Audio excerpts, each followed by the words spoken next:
We've been fighting a long time, and we have all lost so very much, so many loved ones gone. But you are not alone. There are pockets of resistance all around the planet. We are at the brink. You have no idea how important you are. If you're listening to this, you are the resistance. Ave Maria Stella, Dei Mater Alma, atque semper Virgo, Felix te porta. Welcome, everybody. It's that time of the year ago. No, it's not summer. Well, it's still summer. But no, it's what did Father actually say this season? Episode 4 or 5. I lost count after 1. I think this is technically 3. Is it 3? Yeah, but we should probably be doing more. But my intention isn't to correct every little thing I see that people say I'm saying is wrong. It's just some of them are a bit more egregious than others. It gets to a boiling point. I mean, we're not going to be Fast and the Furious 10 by all means. I mean, no, yeah, exactly. So, anyways, to start out with, Father, there's a new book of yours. I have a copy of it right here. Can you explain? Yes, that's the book. It's called The Limits of Papal Authority Over the Liturgy. And part of the reason I wrote the thing is because people like Cardinal Burke and Bishop Schneider would make statements about saying that the Pope didn't have that authority to do this or that. And I agree with them. The difficulty I was running up against, but partly could just be my own not having read everything they had said, etc. But I just couldn't find anything where they talked about the actual principles that govern when you actually know what the Pope is saying, that whether you have to give consent to it or not regarding the liturgy. Or in other words, does he have, or more accurately, it would be to say, do I have to be obedient, and when, based upon what his actual, what in Latin they call it ad rem, the thing over which he has the authority in relationship to the liturgy. Because there is, you actually see this, people who criticize some of my other writings saying that the Pope is infallible in all matters. Well, that's not even Catholic. In fact, that's heretical. The Church itself has said, no, these are the boundaries under which the Pope can, we know for certain when he's infallible. Outside that context, he can be fallible, etc. Well, the same thing kind of applies in relationship to the liturgy, that there are certain restrictions regarding what he can and cannot do in relationship to the liturgy. One of the most common ones you always hear people quote is quote primum, but in all the English translations I read, none of them were accurate that I saw to the actual Latin, because they were all putting it in more doctrinal language, whereas in the Latin it's much more juridic language. Ryan Grant has also talked about this a little bit, and I've been trying to encourage him to actually do a translation of it, because it's more juridic language. But in the book, I point out that the issue isn't that the document's infallible because it's a juridic document.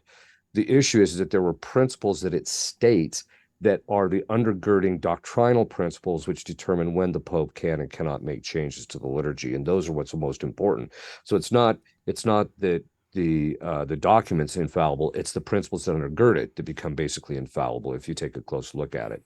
So that's just, but my basic gist was I wanted to write a book that would actually address the principles that govern when you can say the Pope is stepping outside his authority and when he's not. Because I think most people have a lot of traditionalists have a sense that there's something wrong. He's doing something. He shouldn't be able to do this.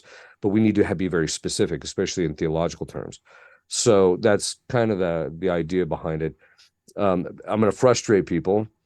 It's not a book that you can buy publicly. It's only meant for theologians, bishops, and priests who are addressing this issue and trying to formulate the thing, because this is one of those books you put out so that people can begin the process of formulating the principles and get clarity about the principles. And then at a certain point, depending on how things go, I suppose that if the Holy Father were to try and suppress the old rite outright, I would just let it go and let the public have it and let them see it.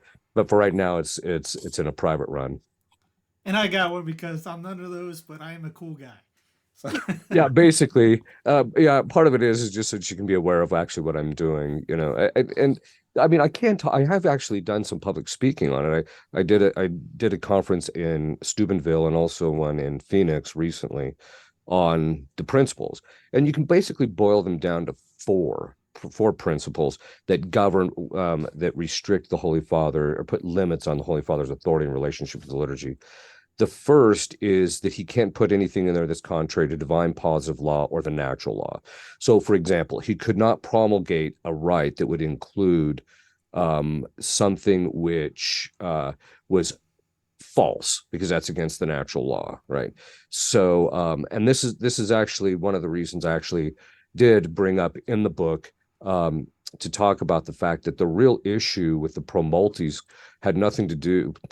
clause had nothing to do with validity. It had to do with the fact that you had the priest saying something materially false at the time of the consecration. That was what the real problem was, at least in my book.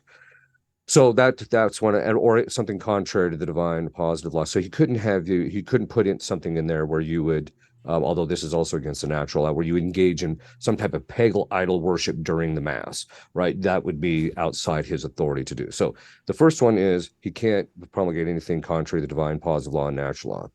The second one is one that the Council of Trent stated, that he has authority over the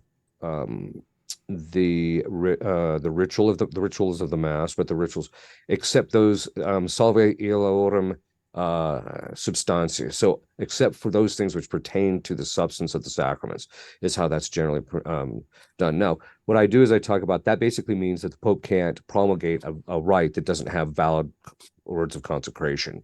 And this actually became a bit of a problem with the canon, which I also talk about in the book, the canon of ad mare, which is a serious issue, where you basically have a canon of the Mass that has no words of consecration. And I go into theologically why that's a problem. But the Council of Trent restricts him, so he can't touch the substance of the sacrament. So he can't change the matter and form of the Mass, for example.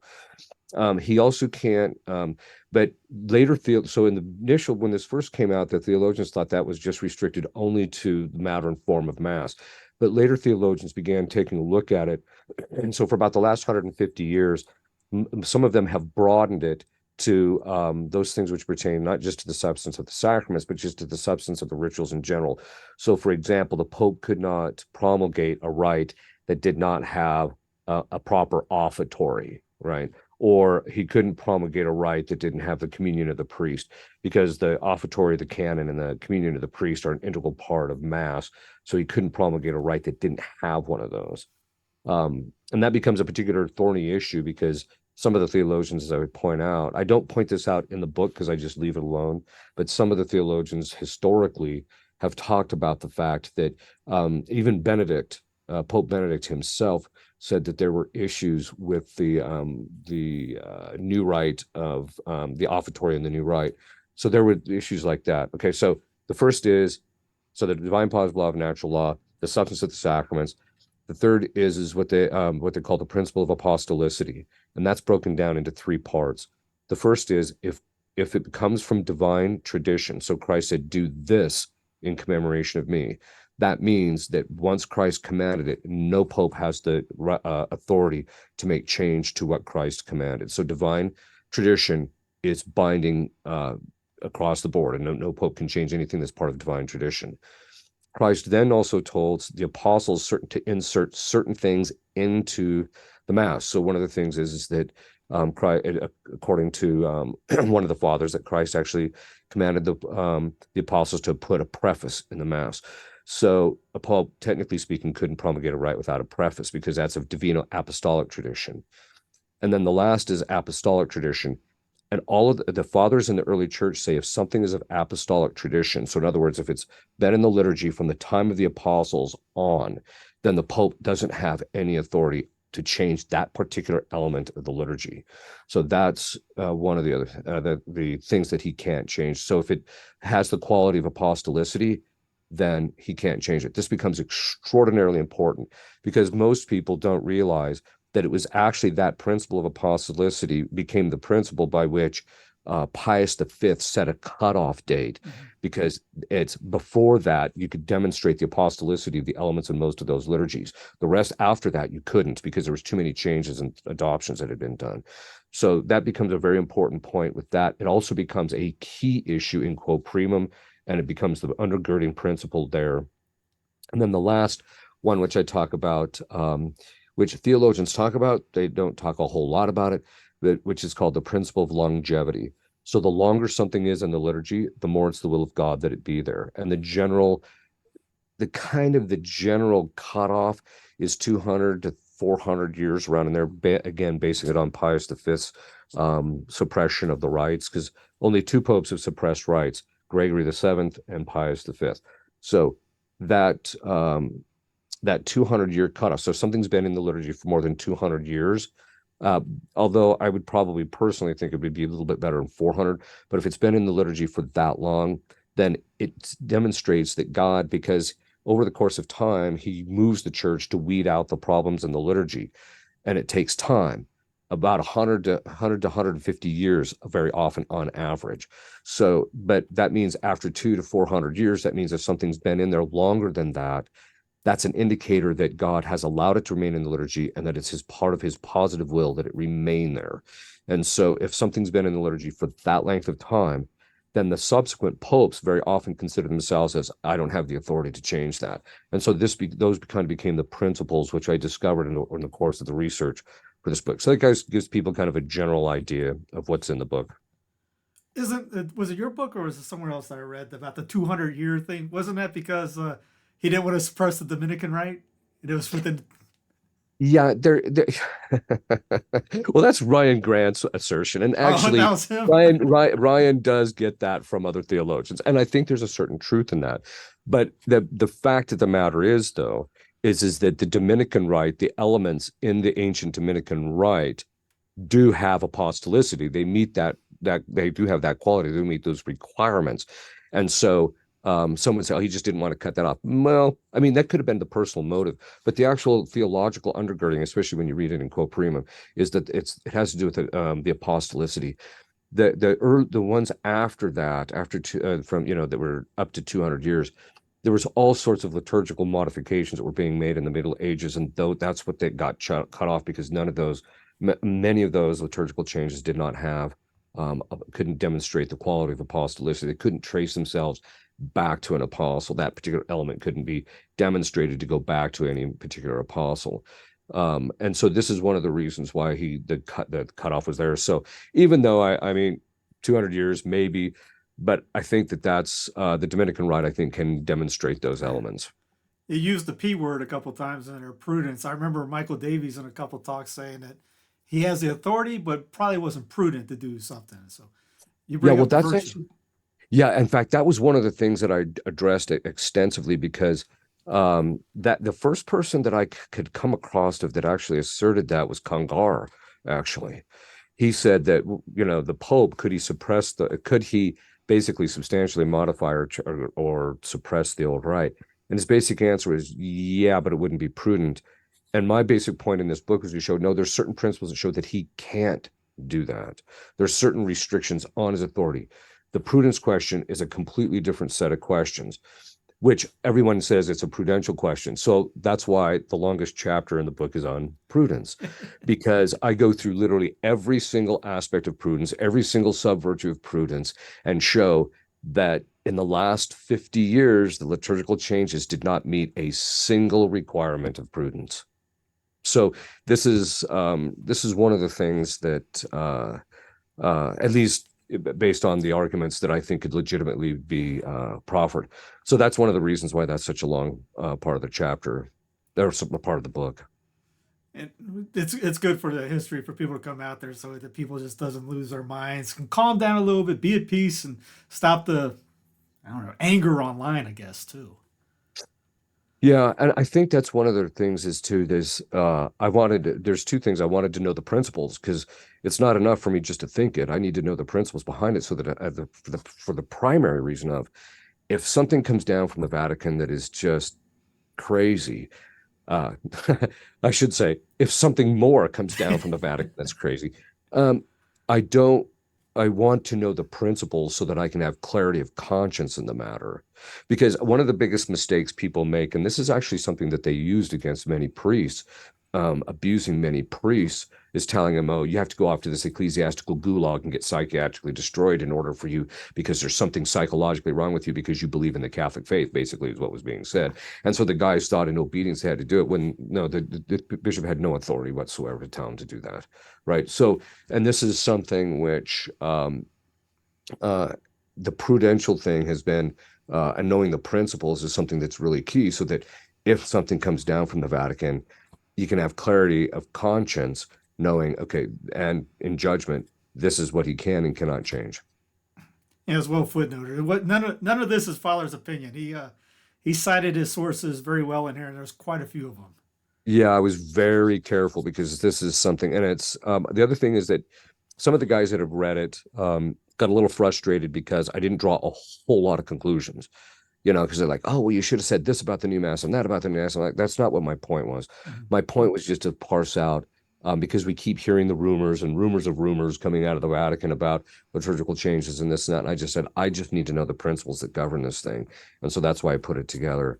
There has been some pretty high level guys at theologians that have already read the thing.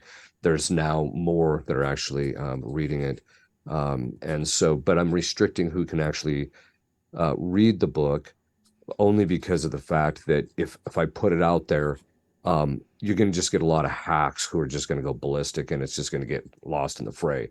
I want this to be something that the theologians can take a good look at it and then see, as St. Paul says, test what is good and throw out what's bad, but just make sure that the reasoning process and everything is sound in it. Fantastic. Let's get to what everybody tuned in for. They don't care about this. Yeah, this is not a topic no one everybody really cares about too much. I kid.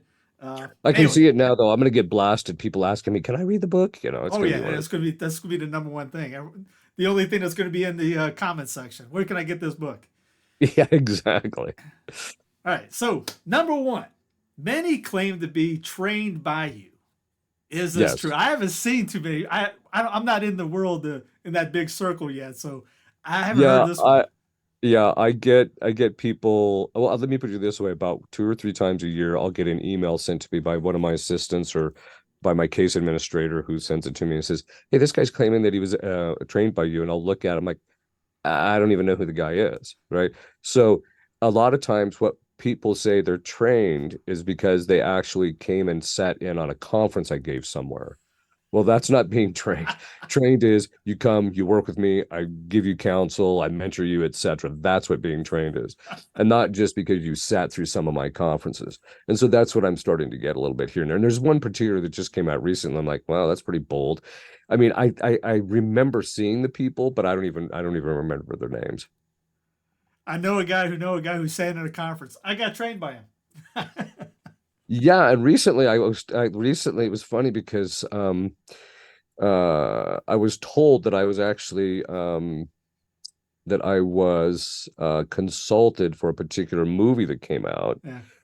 And I'm like, I don't recall this. I went back, I keep every email, every stitch of correspondence. Nothing came up. And then basically and then later in an interview, the guys that wrote the thing says, well, we didn't actually consult him. We just watched all his videos. Okay, fair enough. I think of that great movie Spaceballs. I'm your father's brother's nephew's cousin's former roommates. Yeah, exactly. What was your input on the new book, the Field Manual by Liber Christo? Yeah, that book just came out. Yeah, that book just came out because there's some question about exactly where the material came from, etc. But that book actually just came out from TAN. It's been long in the process. The book was originally, the content was originally kind of put together by my case administrator, who works for me, who vets my caseload, and who also works with me in doing conferences. But basically what happened is he started putting the work together, and then I went through it, added some stuff, told him reformulate certain things, got that certain things done, and so we basically got this working thing It wasn't even it was not even written at this point. It was just, this is the stuff that we knew. We had it in bits and pieces here and there. And then we actually talked to Dr. Dan Schneider, who did a good job writing it. He then took our stuff and then put it in clear language and put it in a good book format. And so now it's actually being published by TAN. If you look at our protocol, we have 4 phases of our protocol. This is one of the primary books that we use in phase 2. So this is of the protocol. So this is actually something which people can use and get a lot of information on how spiritual warfare works. And don't worry, ladies and gents, I'll have that below in the show notes. You can get that one. It'll be on the website. Yeah, and they can also go to S.Trad Press and also get my other stuff too if they want. Yes, yeah, that'll be below it too. So yeah, he's got the Holy Water book. It's not by Father Rip, but it's fantastic. It'll definitely increase your devotion to holy water. Yeah, it's funny when I published that book, when I was reading through it, the one of the principal reasons I wanted to publish that book is because in there the guy actually talks about how you can add water to holy water and it still retains blessing. So, but the other thing was too is he talks about how in the early church they used to have to wash their hands because they would receive communion on the hand. But then later, I'm like, should I take that out? I'm like, no, because that's actually an important historical point. Mm-hmm. The point being is that later the church realized those fonts fell out of use precisely because the church got away from communion in the hand. Now, it goes back to all these things that people bust your chops about. But I'm reading that book going, there's right there.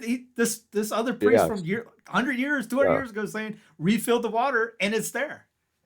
Yeah, that's one of those books I didn't really talk too much about it publicly, but it's a great little book. And I put it out just so that if people said, where did you get that? I could say, well, here it is, It's funny how that works that way. Yeah, it's funny because people think I literally make stuff up, which is, it's just not the case. But anyway. And then you show it. You're wrong. It's Yeah, exactly. Yeah. All right. Here's controversial. Are Christian tattoos okay? I'm going to hide. I'm going to duck and block right now. Oh, man. Okay. So I was actually, before my father passed, I was actually working on a book on tattoos. And so now I'm going to put that on hold. And I'm actually going to switch to a book called Shop Talk, which is, it's all about the lessons I learned working under my father as a mechanic, because there's enormous amounts of stuff that I learned on a philosophical and theological level, just seeing how practical things work. But anyway, that being said, so I was working on this book because I kind of got concerned at the fact that so many people, even I won't name who it was, but a particular famous priest ended up getting a tattoo, and then he shows it on his podcast and this and that. And he says, the church has never said anything against tattoo. It's actually right in scripture where God says, do not tattoo yourself like the pagans. I mean, it's that clear, right? And so then people say, oh, well, then Christian tattoos are okay. No, that's not what the issue is. So basically, tattooing, the reason tattooing is immoral, it's the primary reason is against the first category of natural inclination of the natural law, which is to preserve our being as it is. This is why the moral manuals in the past, they rarely talked about it because it just simply was not part of the Christian ethos, because it was completely foreign to it. The only people that might get it is like sailors and particularly bad people. And so it was never considered that much of an issue, but it was always considered against the 5th commandment because it was a form of mutilation. So that was it. The content obviously can be offensive to God. It doesn't have to be offensive to God. But quite frankly, people say, well, the Christian tattoo isn't as bad as actually it's worse, because what you're doing is you're using a Christian symbol in something that's actually a form of, it's sinful, which is mutilation. So it's actually worse. In fact, one of the things I can tell people is so we have to decommission tattoos. And part of that, it basically means is that as exorcists, we come across people where the demon has a particular attachment to the individual based on the tattoo that the person has. And when you get the demons under duress, they'll actually say things like they consider the tattoo that they convince the person to get their brand on the individual. This is one of the reasons why we have actually, there's 2 different rituals you can use one can be done by a priest, the other one people can do themselves to decommission tattoos. But the point being is the worst tattoo I ever had to decommission It was a tattoo of St. Michael the Archangel. It was a magnificent tattoo, beautiful tattoo. But the woman, that's the most pain I've ever seen anybody go through in decommissioning that tattoo. That is of St. Michael. So the fact is that Christian tattoos still fall under that same rubric. It's still a form of mutilation. Historically, it was considered mortally sinful, and that's what they call the parsimoniousness of the matter, which basically just meant like if you had like just like a little dot or something, that would be one thing. But normal tattooing is considered grave matter. So Christian tattoos, because recently I've noticed guys are saying, well, Father Ripperger didn't condemn Christian tattoos. First of all, I'm not the guy condemning it. The entire Catholic moral tradition, the entire Old Testament condemned it. So there it is. I expect the Catechism of Father Hart to come out in the not so distant future. Yeah. Yeah.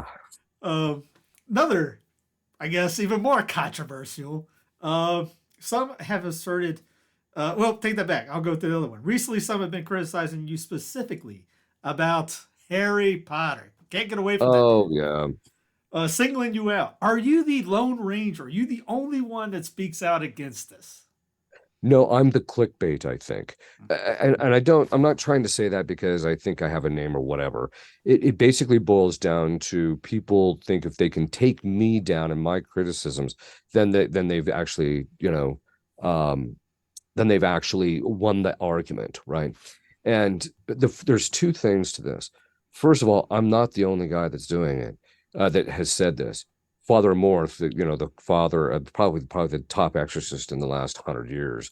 Although he considers one of his mentors one of the top exorcists in the last 100 years, which could be the case from what I've read about this guy. But so you have Father Morth. Jesse Romero actually compiled a list of all the exorcists that had said there's problems with Harry Potter. So I am by no stretch of the imagination the only guy that says it. The second part of it has to do with this. I'm not saying on this because I don't like Harry Potter, although I have read, I did do some analysis of the writing. I read the first book, etc. It's some of the most pathetic literature I've ever read in my life. I mean, I went through a great books program where I read some of the top literature historically, and this is nowhere near any of that, right? So on a literary level. But that all being said, I just, in fact, I found the book extraordinarily boring. But the point being is that, so I don't have any animus personally against it. What I'm talking about is this is what has come up in session. This is what exorcists have had to deal with as a result of people getting involved with Harry Potter. So I'm just telling people this is what our experience is. If you want to still judge that as not important, it's not just me. It's literally numerous exorcists have had to deal with this. If you want to dismiss that, well, there's nothing I can tell you. All I can tell you is this is what our experience is on the matter. And that kind of goes into the next one about people getting, I guess, all bent out of shape when you say the demon said this, as in like quoting a demon or saying something that he says factual. I guess I know he's the father of lies, but he can say some truth. And I actually brought up Father Amorth. It's that book that Tan has, and on page 121 in the chapter I Am Lucifer, he actually says, I know I shouldn't trust him, but sometimes the devil is unable to lie. That's right. Yeah, there's two parts to it, because sometimes people actually, how do you know that the demon's lying? Well, first of all, they're bad liars. When you deal with them, they're like dealing with a 16-year-old girl who's getting caught in a lie, right? So most of the time you can kind of catch it. Once in a while, though, they're pretty sly, etc. But the other part of it is that there's two components to it. The first is the church herself requires you to ask questions of the demons. Now, if he's always going to lie and he's never going to tell you the truth, and nothing he says you can trust in any way, there's principles that guide when you can you can trust him and not. But if you can never, why would the church ever have you ask the questions? There's 5 questions in the ritual you have to ask. What's your name? How many are there? How did you get in? What's the time and date of departure, etc. There's literally 5 set of questions you have to ask him, because you have to get that information sometimes to get him out. And if they never told you the truth, then why would the church in 2,000 years of history in dealing with this stuff tell you that you need to ask these questions? It's right in the rituals themselves. So this is something which is that people have to understand, that there are times that the church herself knows that the demon is going to tell the truth. The demons have the natural law structure in their minds. It's so absolutely clear. And part of that natural law structure is the authority structure. So when the exorcist gives them a command, they know they have to comply. Now they can fight it for a while and they can, but eventually that becomes so overriding in their minds from the faculties and the authority of the church that they're basically compelled to do so. The other thing is too, is that if God gives that, because we see this sometimes in sessions where the demon will be holding out, all of a sudden, boom, his whole demeanor shifts, and then he just tells you straight out, and there's no questioning, there's no nothing. And a lot of times what happens is, because we've beat it out of him, God the Father or God in the background has told him, you have to tell them X. So if God commands them to tell them, they cannot deny his authority in that, because it's so powerful in their mind, they just comply. And so the fact is that there are times which they actually tell the truth. There are principles that we use to determine when they are telling the truth and when they're not. Those principles are pretty consistent. And exorcists, when they become proficient, they can usually fish out pretty quickly when demons are lying and when they're telling the truth. It doesn't mean that they still don't try to lie to you, but there are times when they are compelled and they have no ability, as Amor said, they have to tell the truth. They can't deny their obligation to tell the truth, and they tell you the truth. Yeah, in that book, In fact, this book, he brings up that what you said about the questions, and even he brings this up in, was it page 126? He's talking about when about asking the main questions. If the devil doesn't answer, repeat these questions until he does. But remember that the devil lies. His answers must always be checked. And I assume when you hear something in session, you just don't go run into the podium and say, hey, by the way, the devil, you double check, you do your due diligence to figure out what he said. Yeah, well, there's two different kinds of information they're going to give you. The first is about the dynamics of the case.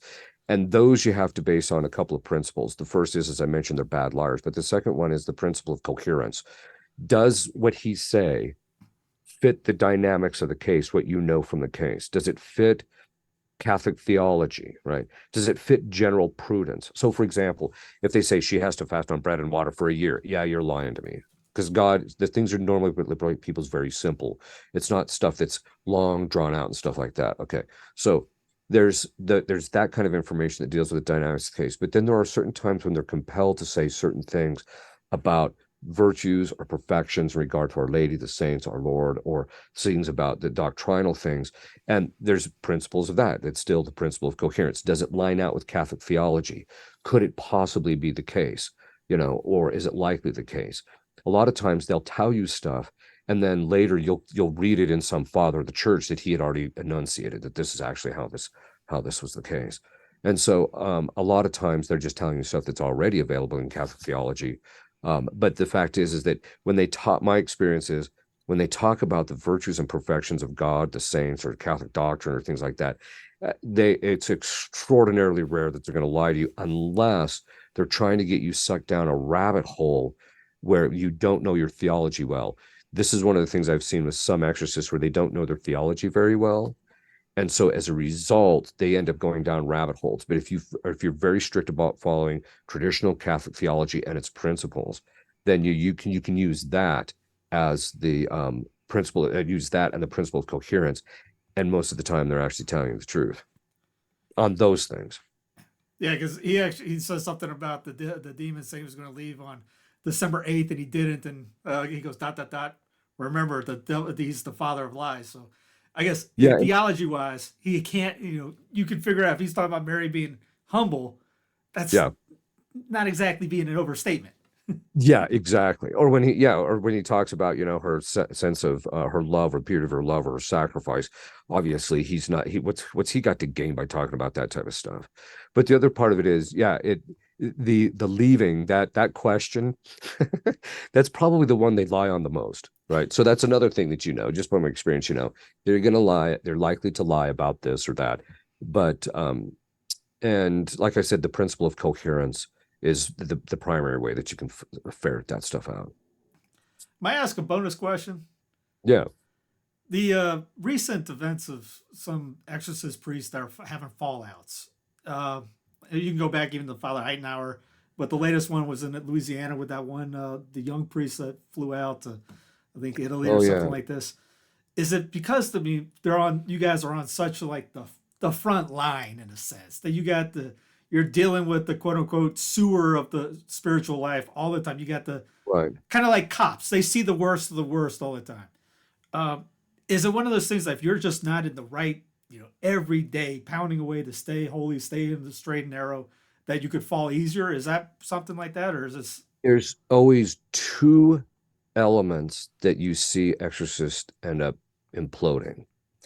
And because the attrition rate's fairly high, actually. The first is their prayer life is not substantial enough, and their disciplinary life is not so they're not fasting and praying sufficiently enough. A lot of times, doing the new rite office and maybe doing a little prayers here and there isn't going to suffice. That's why in our community we pray 3 to 4 hours a day, and even we still get attacked. But because of that prayer life, we're able to sustain them and actually sense them much more quickly and deal with them. And Our Lady protects us a great deal. So it's their prayer life isn't sufficient. That's the primary reason.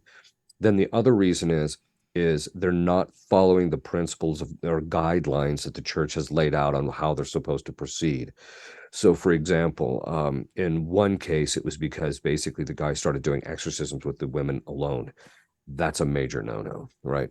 And so they start fudging on the principles, and then that's when they get taken out. This gentleman that just ran off with the 18-year-old girl, it was just a violation of the Catholic principles and on how all that's supposed to be done. So that's usually the thing. So I always tell guys that I'm training, if you stay in your lane, that is, follow the principles, don't go outside, don't do anything outside this, right? Follow this. The biggest mistake is guys want to hurry up the process and get people liberated quickly, so they start doing things that get them into trouble. No, just stay in your lane. And then the other thing is you really have to beef up your prayer life. If you're not praying a minimum of an hour a day as an exorcist, in addition to your office, I just don't know how you're going to survive it. I appreciate the clearing up of everything, Padres. So S.Trad Press, S.Trad.org for multimedia. You got the press for the books. Liber Christo, you have stuff on there as well because you work together with those guys. Yeah. One thing I could mention is if people are more interested in knowing what these principles are that govern a lot of this stuff. Now, they can actually get the book Dominion, which has a lot of that stuff in, which talks about the prayer life and stuff like that. For priests and healthcare professionals, there's also the book, the Nature and Psychology of Diabolic Influence, which is the priest version of that. And that's where I go into, because the chapter in Dominion on possession is about 80 pages, 75 to 80 pages. In the Diabolic Influence book, it's about 180. So there's a lot more amplification of the principles of what govern that. So stuff is available if they want to go to S.Trad Press to get the information. We appreciate it as always, Father. Can we get a final blessing before you run? Absolutely. Benedictio Dei omnipotentis, Patris et Filii et Spiritus Sancti super vos et manet semper. Amen. Thank you, Father.